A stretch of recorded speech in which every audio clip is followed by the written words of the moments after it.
Today we have another Masonry IQ tutorial where we're going to cover how to conduct modularity studies with Masonry IQ's patterns.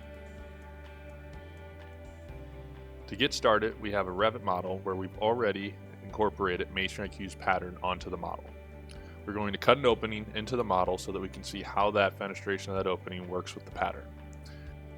Since the Masonry IQ pattern matches up to the exact wall geometry of your Revit model, we can fit the opening to fit exactly into the pattern the way that we need it to, lining it up with the Align tool to line up with joints and spacing and to make it fit the way that we need it to.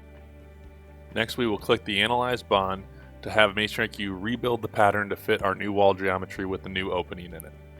You can see how the opening is fitting into the pattern, lining up with the joints where we placed it. Masonry IQ also gives you cut indicators to let you know where the pattern is being cut if the wall is not modular. This allows you to conduct modularity studies to see what adjustments you can make to better fit the pattern to your Revit model. Make adjustments, analyze bond, and see how the pattern fits to your new wall geometry. Now you can easily make adjustments to your masonry design and get quick feedback on how it is going to react with your Revit model. For more Masonry IQ tutorial videos, check out our website at 3diqinc.com or our YouTube channel.